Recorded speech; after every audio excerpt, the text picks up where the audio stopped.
Hello friends, welcome back to my YouTube channel Vaishnavi free education classes.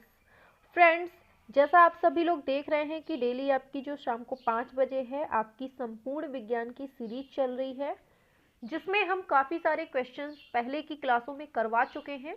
ठीक है। कल हमने 50 क्वेश्चन तक कवर कर लिया था। जिसने इसके पहले की क्लास ना देखी हो तो हमने प्लेलिस्ट बना दी है, आप वहां से जाकर देख सकते हैं। ठीक है, चलिए आज हमें पढ़ना है 51 क्वेश्चन से, तो सभी लोग करेंगे आंसर। पूछा जा रहा है ध्वनि तरंगें किसके कारण प्रतिध्वनि उत्पन्न करती हैं। तो देखिए, प्रतिध्वनि की बात आएगी तो क्या होगा इसका आंसर, करेंगे सभी लोग, बताइए। आंसर होगा आपका ऑप्शन सी, इसका मतलब होता है परावर्तन। और कितने मीटर होना चाहिए आपकी दूरी, 17 मीटर पे होती है। ठीक है, आगे दे रहा है एक व्यक्ति को अपनी प्रतिध्वनि सुनने के लिए परावर्तक तल से कितना दूर खड़ा होना पड़ता है। तो देखिए, अभी हमने 17 मीटर बताई थी। अगर फिट में पूछे तो आपको सिंपल सा याद रखना है ऑप्शन बी, 56 फिट। ठीक है, याद रखना है, फिट में बोले तो 56 फिट और मीटर में बोले तो 17 मीटर। आगे दे रहा है जो आपका स्टेथोस्कोप होता है, ये ध्वनि के किस सिद्धांत पर कार्य करता है, करेंगे सभी लोग।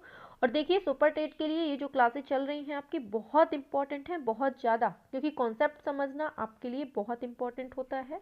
ठीक है, 10 नंबर की साइंस आती है तो आपको क्वेश्चन यहीं से मिल जाएगा, आप परेशान मत होइए, पूरी लास्ट तक क्लास देखिए जितनी भी हमने आपको करवा दी है। ठीक है, चलिए आंसर की बात होगी तो आपका जाएगा परावर्तन। ठीक है, स्टेथोस्कोप जो गले में वो डाले रहते हैं ना डॉक्टर, उसी को कहते हैं।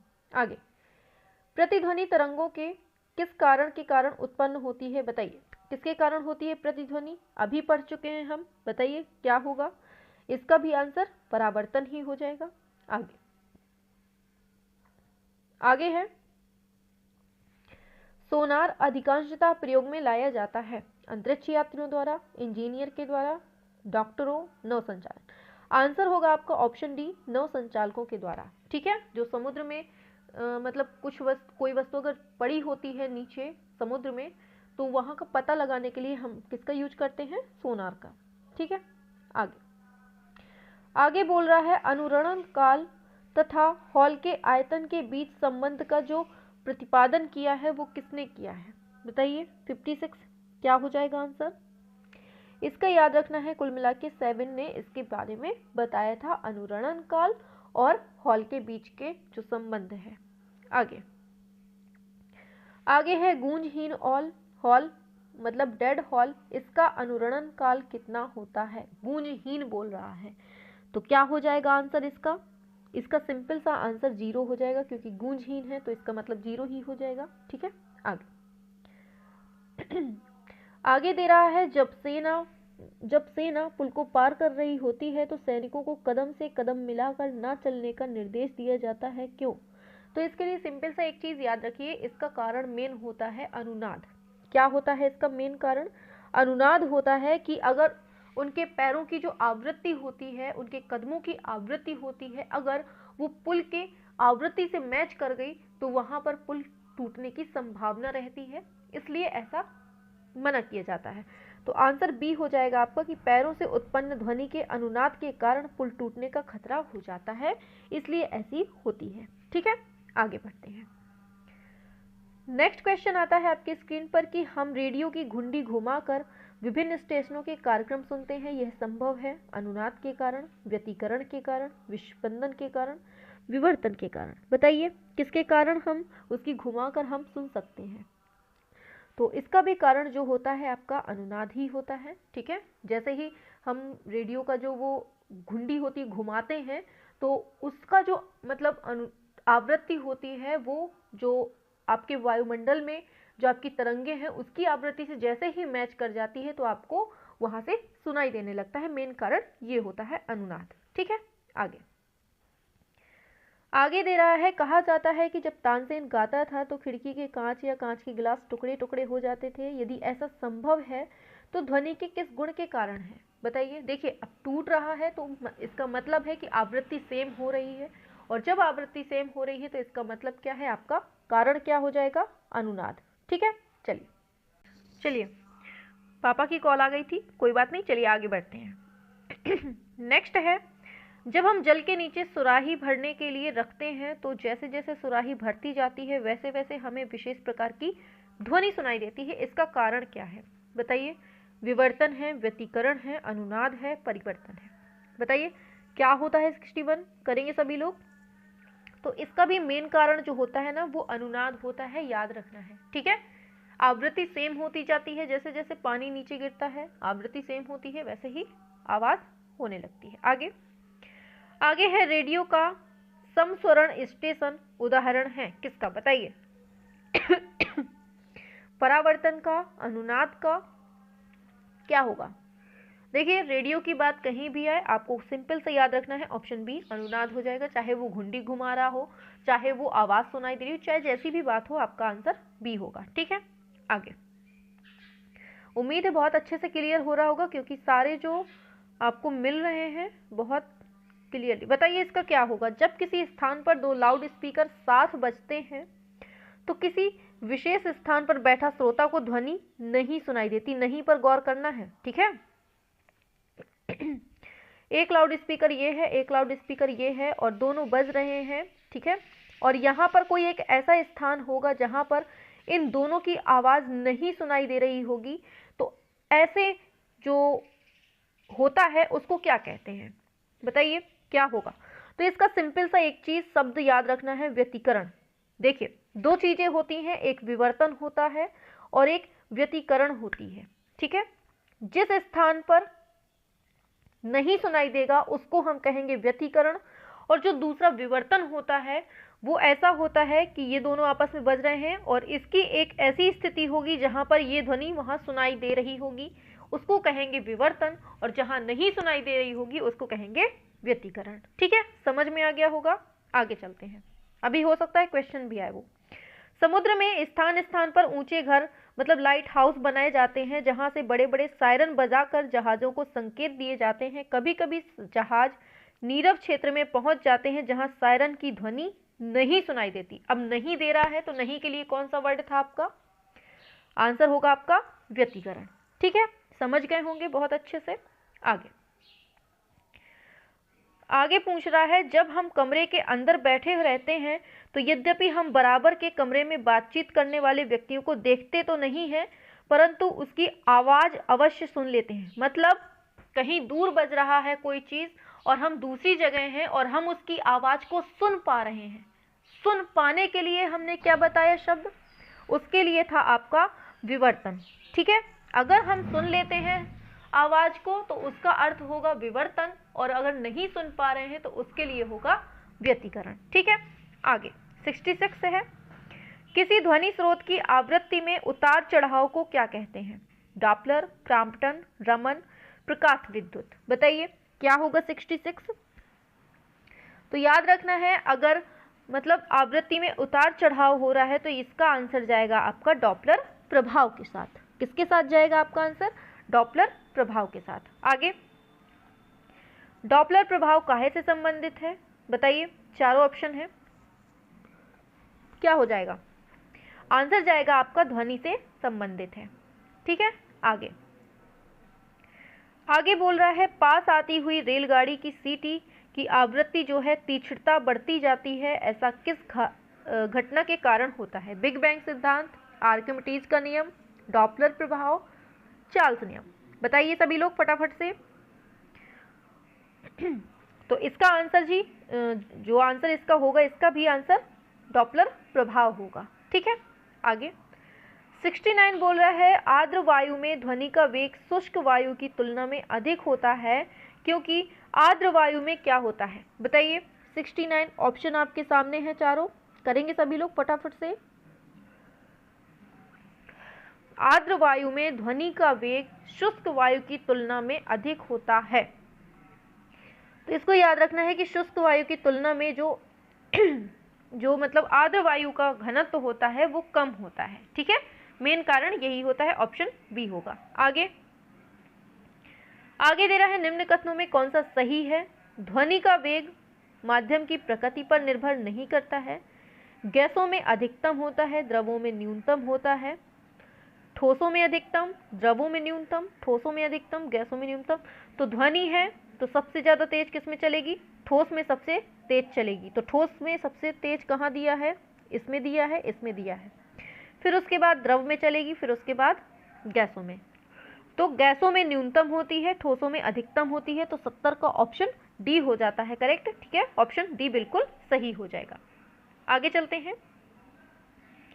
आगे दे रहा है निम्नलिखित कथनों में से कौन एक सही नहीं है बोला है। गैसों में ध्वनि तरंगों की प्रकृति अनुदैर्ध्य होती है। 20 हर्ट्ज से कम की आवृत्ति ध्वनि तरंगे पराश्रव्य कहलाती हैं।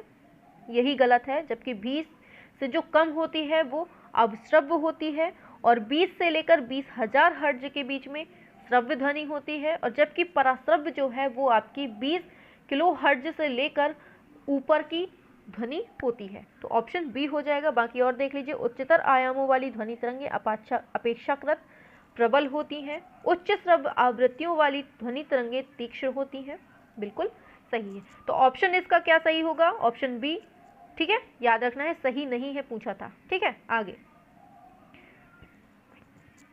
किस एक प्रकार की तरंग का प्रयोग रात्रि दृष्टि उपकरण में किया जाता है? बताइए।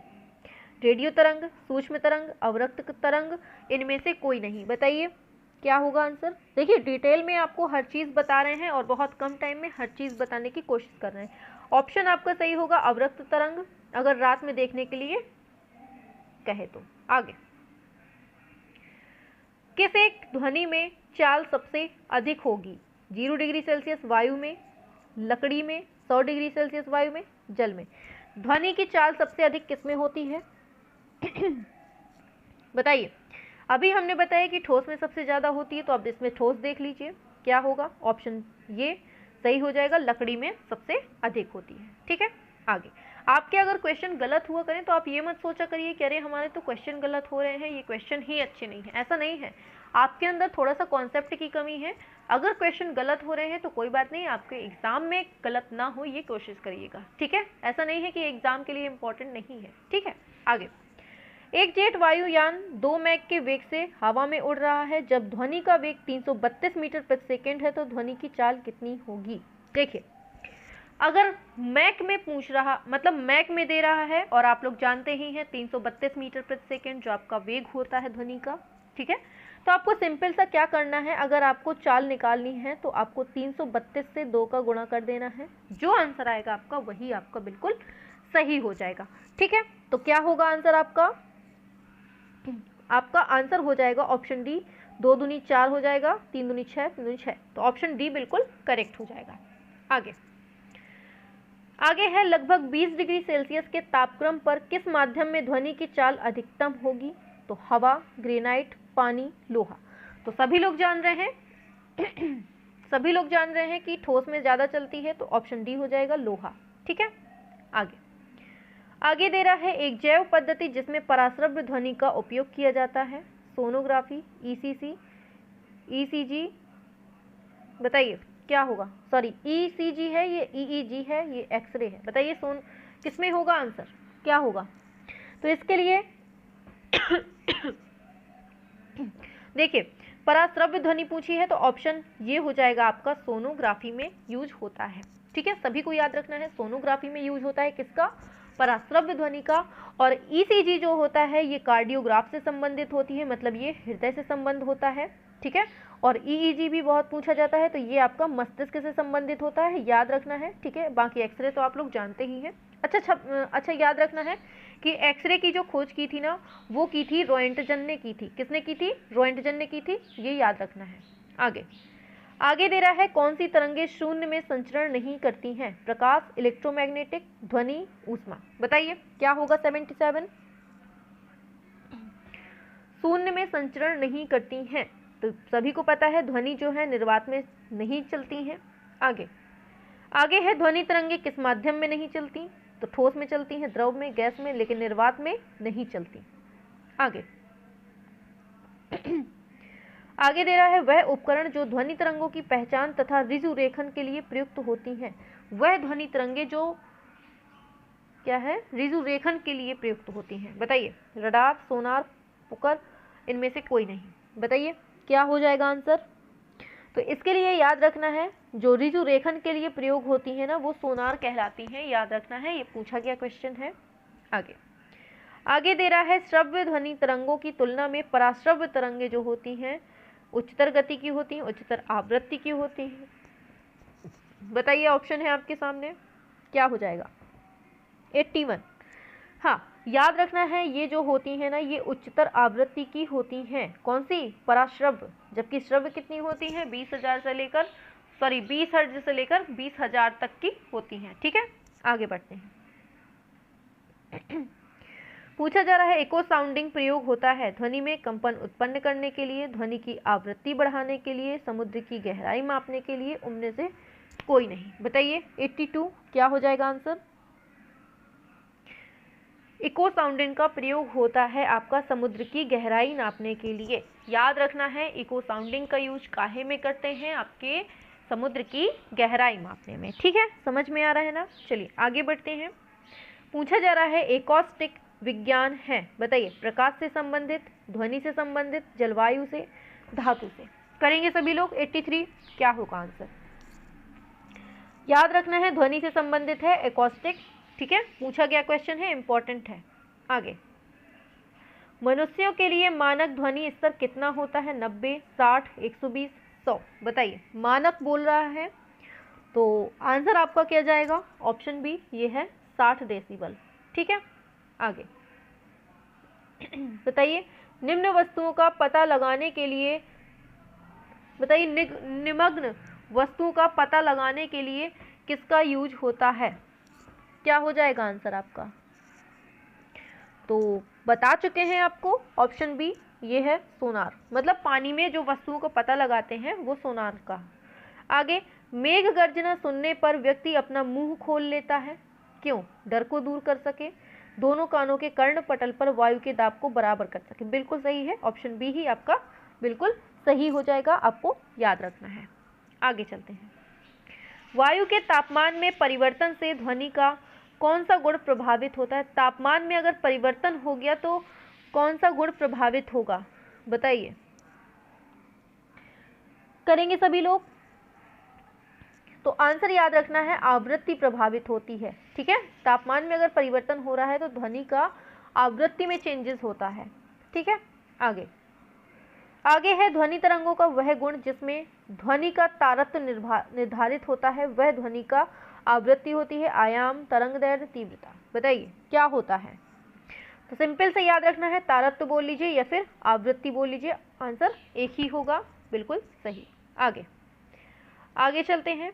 तो निम्नलिखित में से कौन सा एक कथन ध्वनि के बारे में सही नहीं है। नहीं बोला है तो प्रकाश की चाल की तुलना में ध्वनि धीमी चाल से आगे बढ़ती है, बिल्कुल सही है। शुष्क वायु की तुलना में आर्द्र वायु में ध्वनि तीव्रता से चलती है। ध्वनि तरंगे अनुप्रस्थ होती हैं, ध्वनि तरंगे अनुदैर्घ्य होती हैं। देखिए, ध्वनि तरंगे अनुप्रस्थ नहीं होती है, जबकि जो प्रकाश जो होता है ये अनुप्रस्थ होता है, याद रखना है। ठीक है, ऑप्शन सी हो जाएगा सही, क्योंकि ये नहीं पूछा है उसने। ठीक है, आगे बढ़ते हैं। पूछा जा रहा है, ध्वनि तरंगों के प्रगमन के संबंध में कौन सा कथन सही नहीं है। बताइए, ध्वनि तरंगे पानी से होकर गुजर सकती हैं, ध्वनि तरंगे हवा से होकर, इस्पात, निर्वात से नहीं गुजर सकती। ठीक है, ऑप्शन डी हो जाएगा। आगे दे रहा है 25 डिग्री सेल्सियस फ़ारेनहाइट में बोले तो 77 डिग्री फ़ारेनहाइट आसुत जल में ध्वनि की अनुगमन गति होती है। बताइए क्या होगा। तो इसको याद कर लीजिए, 1498 मीटर प्रति सेकेंड होता है। ठीक है, वैसे ये क्वेश्चन पूछा नहीं जाएगा, लेकिन फिर भी देख लीजिए अपना, कुछ भी हो सकता है। ध्वनि तरंगों का वह गुण जिसमें ध्वनि का तारतम्य निर्धारित होता है, वह ध्वनि का तरंगदैर्घ्य है, तीव्रता है, आवृत्ति है, आयाम है। बताइए क्या हो जाएगा आंसर।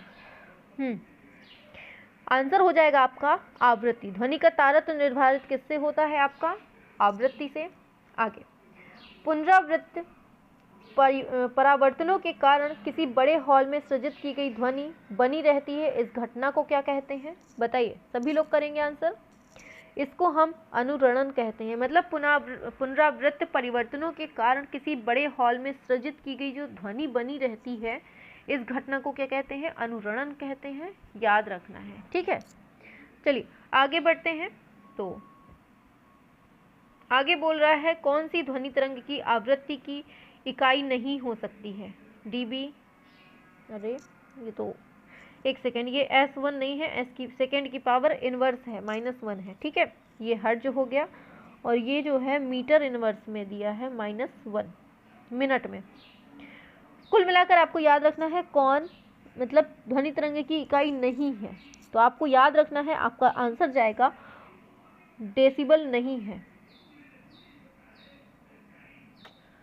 एक सेकेंड, क्वेश्चन ही गलत दिया हुआ है, कुछ समझ में नहीं आ रहा है, ठीक है। ये क्वेश्चन ही गलत है, हटाइए इसको। चलिए आज का लास्ट क्वेश्चन है, बताइए विस्पंदन मतलब बीट्स एक ऐसी परिघटना है जो तब घटती है जब दो गुणावृत्ति तरंगों की आवृत्तियां बराबर हो, इनमें काफ़ी अंतर हो, एक दूसरे की गुणज हो, लगभग समान हो। बताएंगे सभी लोग, क्या हो जाएगा आंसर? 95 का ऑप्शन। विस्पंदन एक ऐसी घटना है जो तब घटती है जब दो गुणावृत्ति तरंगों की आवृत्तियां लगभग समान होती हैं, याद रखना है, ठीक है। तो आज के जो आपके ध्वनि के क्वेश्चंस थे वो हमने निपटा लिए हैं, ठीक है। कम क्वेश्चन थे उसमें, तो आज हमने कंप्लीट कर लिए हैं। अब जो कल से हमारा होगा नया चैप्टर आपका प्रकाश स्टार्ट होगा, ठीक है। तो प्रकाश का जो पहला क्वेश्चन है इसका आंसर आपको नीचे होमवर्क में देना है, ठीक है। तो प्रकाश छोटे छोटे कणों से मिलकर बने होते हैं, जिसको कहते हैं, बताइए। चारों ऑप्शन हैं, आपको सभी को नीचे कमेंट बॉक्स पर छाप के आंसर देना है, ठीक है। और क्लास कैसी लगी आप लोग कमेंट में जरूर बताया करिए, ठीक है। और इसके पहले भी काफ़ी सारी क्लासें हो चुकी हैं, जिसने ना देखी हो तो देख लीजिएगा आप लोग, ठीक है। चलिए।